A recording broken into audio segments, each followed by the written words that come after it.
Hello students, I am Rajiv Kumar working as Assistant Professor Department of Applied Science Mathematics, and today we will discuss again Laplace transform.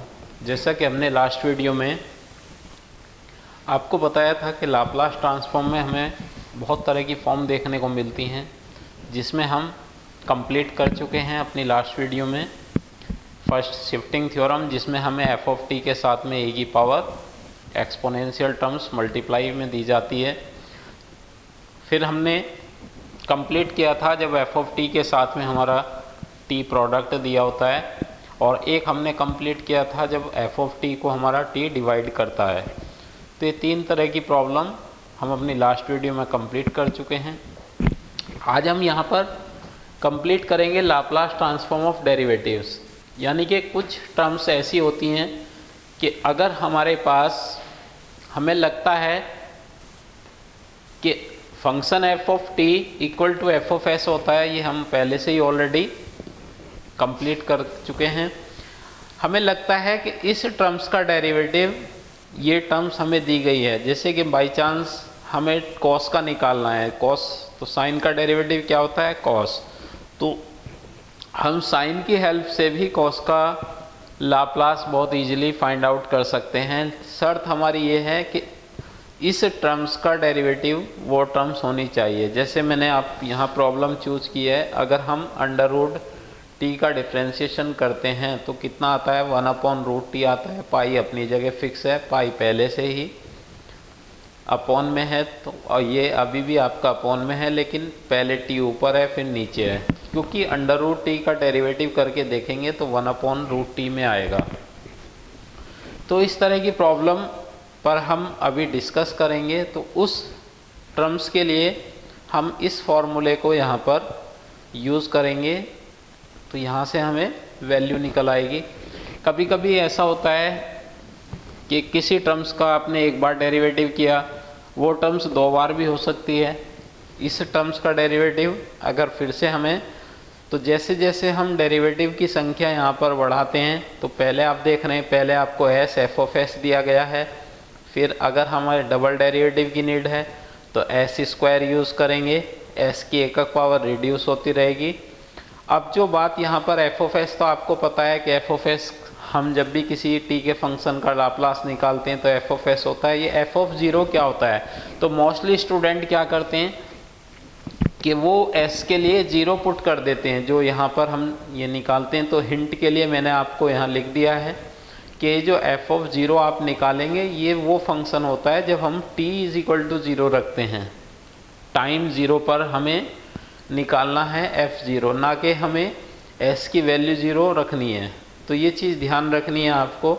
यहाँ पर भी अगर आप चाहे derivative करें, ये जो डेरिवेटिव देख रहे हैं, ये डेरिवेटिव भी आपका एफ ऑफ टी का डेरिवेटिव है। s केवल आपका यहीं पर यूज़ किया जाएगा, बाकी के आप देखेंगे ये दोनों फंक्शन t के फंक्शन हैं, और ये जो दोनों वैल्यू ज़ीरो हैं वो t is equal to zero पर निकालेंगे।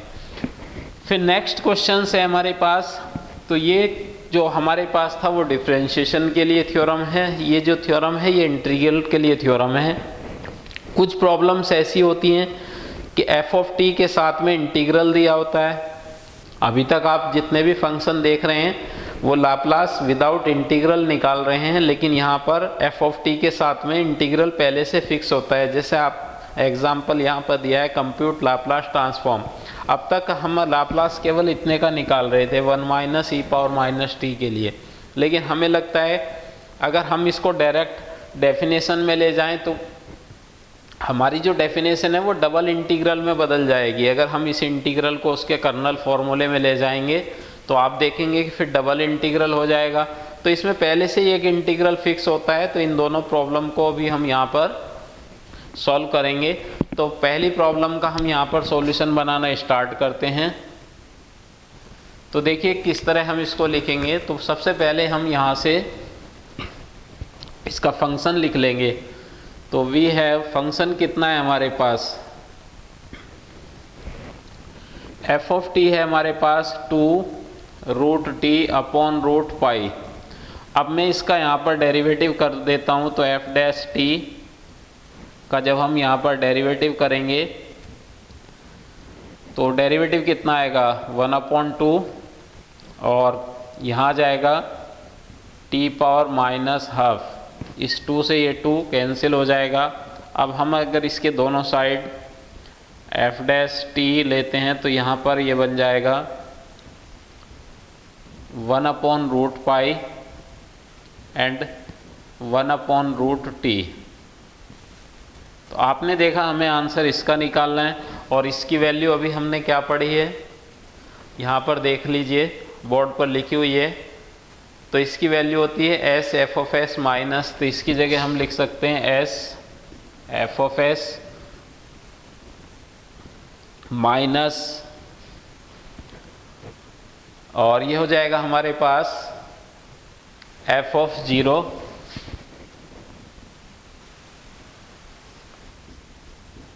Equal to L 1/√π and √t। तो देखिए यहाँ तक आई होप कि आपको सबको समझ में आ रहा होगा। अब हमें जिस वैल्यू के लिए यहाँ पर दिया गया है फंक्शन तो हमारा यही है और इसकी वैल्यू आपको पहले ही बता दी गई है कि इसकी वैल्यू कितनी है हमारे पास।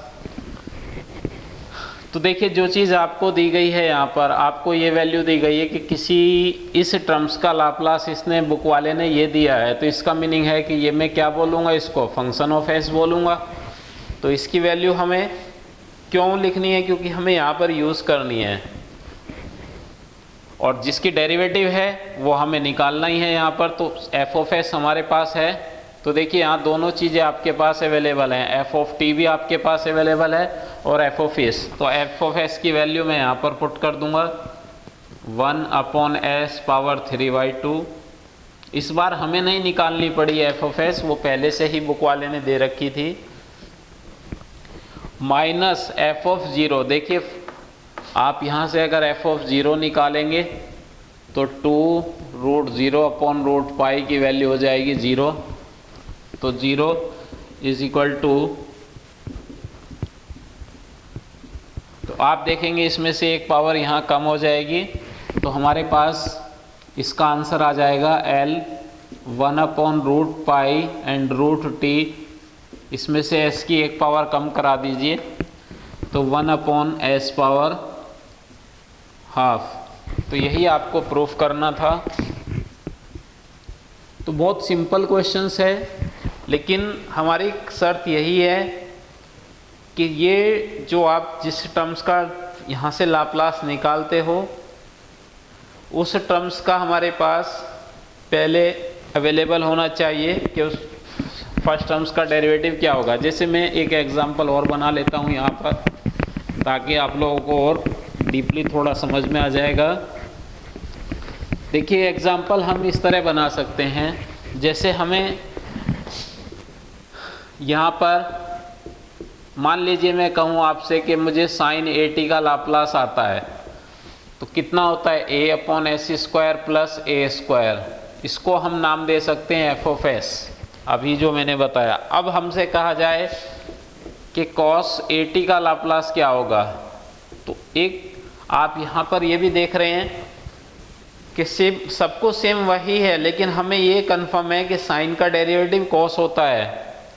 और अभी हमने यही पढ़ा है कि अगर हम यहाँ पर इस टर्म्स को लेकर चलते हैं तो हमने एफ ऑफ टी क्या लिख लिया यहाँ पर sin AT, और एफ डैश टी निकालेंगे यहाँ पर तो साइन का डेरिवेटिव कितना होता है cos A। और इसकी वैल्यू अभी आपने क्या लिखी है यहाँ पर s, ये लिखी हुई है s f of S minus f of 0 is equal to cos. लेकिन अभी हमें दोनों साइड इसके लाप्लास लेना होगा, तो मैंने इसके दोनों साइड यहाँ पर लाप्लास को यूज़ किया। तो a हमारा कांस्टेंट है और cos AT, तो इस तरह आप देखेंगे s इसकी वैल्यू कितनी है हमारे पास, इसकी नहीं सॉरी इसकी, तो यहाँ पर हमने लिख ली है और ये हो जाएगा हमारे पास a हमारा बाहर चल रहा है और इसका लाप्लास हमें निकालना है cos के लिए। तो s एफ ऑफ एस हमारे पास है a S square plus A square minus F zero कहाँ से लेंगे, एफ ऑफ टी कितना है आपके पास, तो यहाँ से एफ जीरो कितना आएगा, साइन जीरो कितना होता है, जीरो, तो is equal to L cos a t. तो आप देखेंगे कि ए से ए यहाँ पर हम कैंसिल करा देंगे तो हमारे पास लाप्लास कॉस का आ जाएगा कॉस ए टी। तो आपको यहाँ पर एक बेनिफिट ये मिल रहा है कि अगर बाय चांस आपको एग्ज़ाम में कॉस का याद नहीं आ रहा है तो आप 2-3 लाइन का डेरिवेशन करके यहाँ से, अगर लेकिन कंडीशन यही है कि साइन का याद होना चाहिए। तो इस तरह आपने अगर आइडेंटिफाई कर लिया है कि इस टर्म्स का डेरिवेटिव ये टर्म्स मुझे शो हो रही है, तो उसका लाप्लास आप इस प्रोसेस से बहुत इजीली निकाल पाएंगे। तो ये थी हमारी डेरिवेटिव के लिए कंडीशन। अब चलते हैं हम इंटीग्रल के लिए कि अगर हमें कोई इंटीग्रल में दिया होता है तो हम उसको किस तरह करेंगे।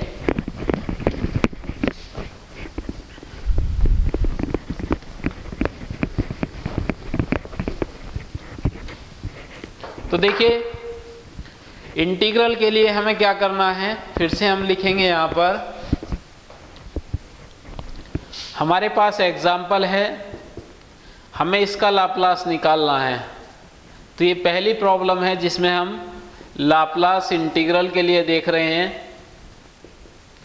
तो सबसे पहले हम यहाँ पर फंक्शन का निकालेंगे। अभी हम जैसे t को छोड़ देते थे, e की पावर को छोड़ देते थे, तो अभी मैं इंटीग्रल की बात नहीं कर रहा हूँ, अभी मैंने यहाँ पर केवल f ऑफ t लिखा है। तो हम f ऑफ t लिख लेंगे यहाँ पर 1 माइनस ई पावर माइनस, और इसके लिए हम लाप्लास निकालेंगे 1 minus e power minus T के लिए, तो 1 का अलग निकालेंगे और इसका e की पावर माइनस टी के लिए अलग निकालेंगे। तो 1 का कितना होता है 1 अपॉन एस, और इसका हो जाएगा s प्लस 1, e की पावर का याद होगा आपको। तो देखिए अब जो हमने निकाला है इंटीग्रल को छोड़कर उसको क्या नाम दे देते हैं हम, f ऑफ s। ये आपको बार बार बताया जाता है, किसी भी प्रोसेस के लिए हम अप्लाई करेंगे तो वहाँ पर हम उसको f ऑफ s बोलेंगे। अब यहाँ पर लिखेंगे, देखिए थ्योरम क्या कहती है कि जब हम इंटीग्रल अप्लाई करेंगे तो with the help of integral theorem we have by integral theorem. तो इंटीग्रल थ्योरम के अकॉर्डिंग हम यहाँ पर इस पे अगर हम इंटीग्रल अप्लाई कर देते हैं 0 से t के लिए f ऑफ t dt,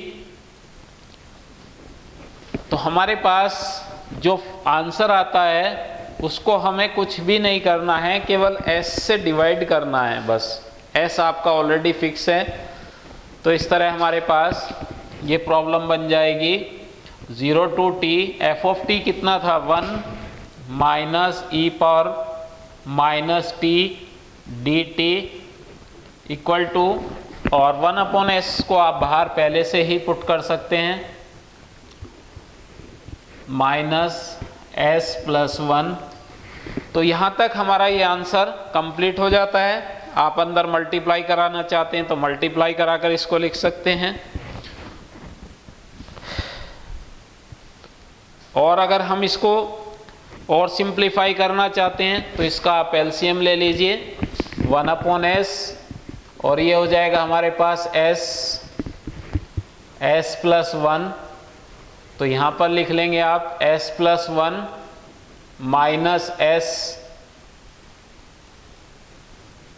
से s कैंसिल हो जाएगा, और ये हमारे पास आ जाएगा answer 0 to 1 minus e power minus t d t equal to 1 upon s square s plus 1। ये आपने देखा कि बहुत सिंपल प्रोसेस है। आपको कोई भी थ्योरम हो, आपको केवल फंक्शन के लिए फर्स्ट टाइम करना है, उसको f ऑफ s बोलेंगे।